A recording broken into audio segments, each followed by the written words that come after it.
Apa sih dalam 5 tahun yang bisa dilakukan, karena juga investor sekarang banyak yang mengarah pada mau berinvestasi tapi juga mengarah pada persoalan lingkungan atau ekonomi hijau. Nah, apa tahapan dalam 5 tahun ini mengarah ke ekonomi hijau? Karena di sektor keuangan itu sudah sangat jelas kebijakannya, tapi di sektor realnya justru belum banyak kebijakan-kebijakan yang mengarah pada ekonomi hijau, termasuk energi terbarukan, kemudian juga ramah lingkungan gitu. Bahkan barang-barang kita kan banyak yang ditolak di beberapa negara gitu. Apa yang dilakukan Pak dalam tahapan ini? Kalau saya melihat ini sebagai problem management, Bu Afiliani. Kenapa saya istilahkan problem management? Kenapa? Karena komitmen kita di tingkat global sudah ada. Kita tanda tangan itu semua perjanjian-perjanjian global. Tapi kita tidak munculkan itu di dalam delivery yang harus dikerjakan oleh semua institusi. Di level kementerian-kementerian kalau ditanya atas tanda tangan yang dibuat Bapak Presiden ketika di COP. Oh ya, COP. COP itu. Ya. COP 26 misalnya. Kemudian kementerian itu punya tanggung jawab masing-masing apa? Betul. Kadin sektor apa tanggung jawabnya apa? Gubernur nih se-Indonesia ada tanggung jawabnya apa? Nggak tahu juga. Bupati nggak tahu juga. Nah, menurut saya ini isunya pada manajemen, Bu Afiliani.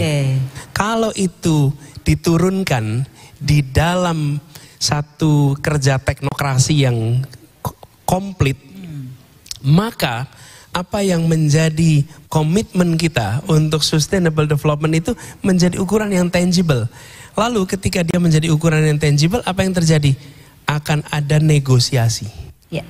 Nanti dunia usaha pasti bilang, saya nggak sanggup Pak kalau sekian tahun. Kami nggak mampu, tapi kalau sekian tahun kami bisa. Ya. Nah, ketika negosiasi itu ada, itu artinya kita ada target.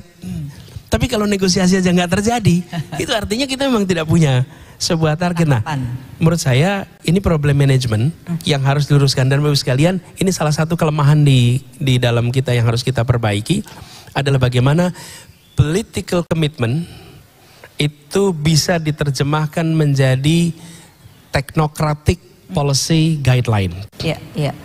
Jadi komitmen itu komitmen internasional, komitmen domestik lewat proses pemilu, lalu juga proses teknokrasi guideline itu menerjemahkan. Nah, ini yang sekarang itu sering missing. Kami melihat, ini kami cerita sedikit nih jadinya, Mbak Fena nih. Ketika ngelola di Jakarta kami membentuk yang namanya tim gubernur untuk percepatan pembangunan. Biasa di banyak tempat disebut namanya delivery unit. Delivery unit ini menerjemahkan komitmen menjadi program, program menjadi kegiatan, lalu alat ukur dan sistem monitoring. Nah, dengan cara begitu, maka komitmen-komitmen itu bisa dicek ujungnya berapa persen, kapan, di mana.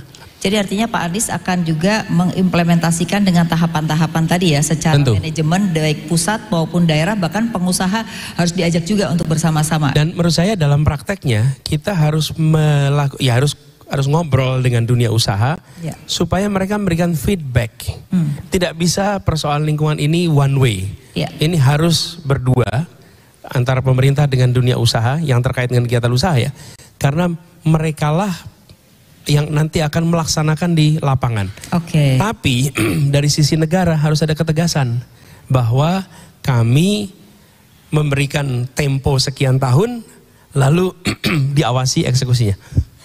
Baik Pak Anies, kita kasih aplaus dulu dong. Kita rasanya tidak terasa sudah lebih dari 55 menit ya. Kita sudah membahas visi dan misi yang disampaikan Pak Anies.